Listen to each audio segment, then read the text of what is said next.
even for a Sassenach whose time in Scotland is some way off. I spent a very nice time in Scotland when I was younger, and I always think of Scotland in part as my home, but I haven't been back there in many years, and I have great friends and fond regard for people, for politicians in the SNP, in the Labour Party, in the Conservative Party across Scotland. I have no great SNP flags to wave. I'm not a supporter, but I was very much impressed by Humza Yousaf when we had dealings a few years ago, and I remain impressed by his commitment to championing the idea of migration and welcoming refugees. But the Scottish National Party should be of great interest to everyone in the United Kingdom because of its power to fragment the Union and its intention to fragment the Union. And at the moment, the Labour Party's ascent and its advance on traditional SNP territory, as well as the various scandals casting gloom over the party, the situation up in Scotland is anything but straightforward. The general election was a significant blow to the SNP, with Labour making impressive gains, particularly in the central belt. The resignation of Humza and the appointment of John Swinney, bringing somebody almost out of retirement back to doing the job which was being done by Humza. This has set the stage for a potential shift in strategy.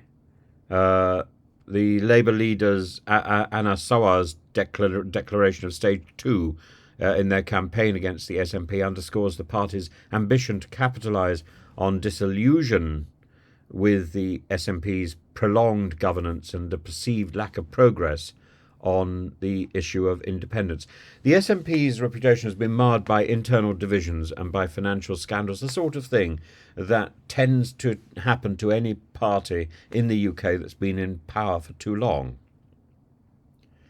The ongoing police investigation into the party's finances, combined with this broader sense of voter fatigue, has put the SNP on the defensive, and brilliant Commons performers like Stephen Flynn, who have stepped into the spotlight, face the daunting task not only of managing these crises but also of trying to reinvigorate the party's base and to survive in diminished numbers. The loss of John Nicholson, for example, the key figure in the DCMS committee, further complicates the party's position, depriving them of a seasoned voice in important debates.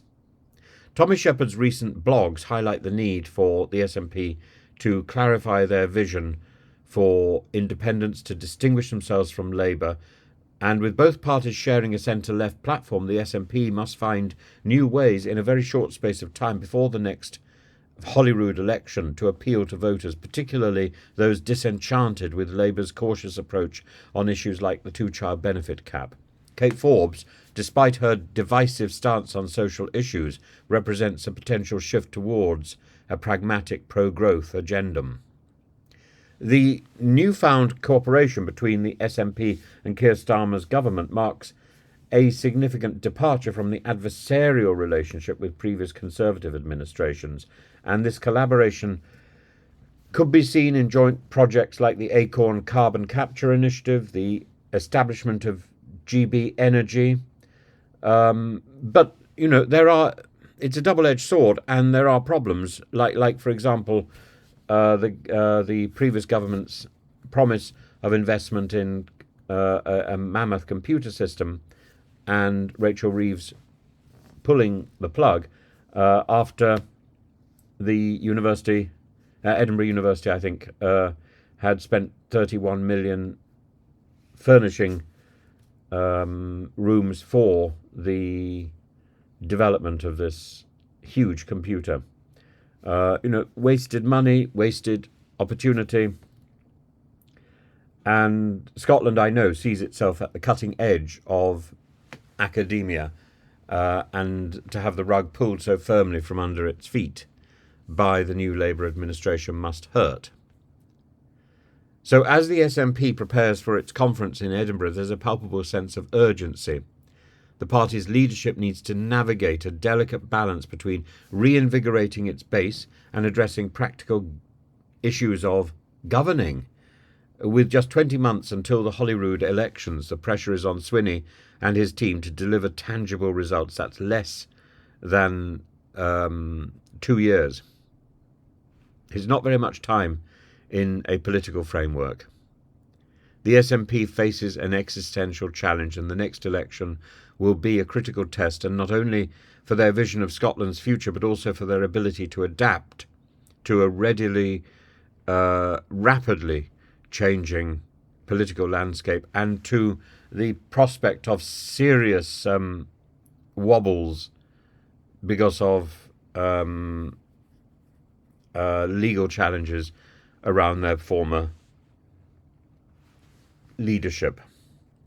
It's going to be it's going to be shattering, and I think 20 months is not enough to recover.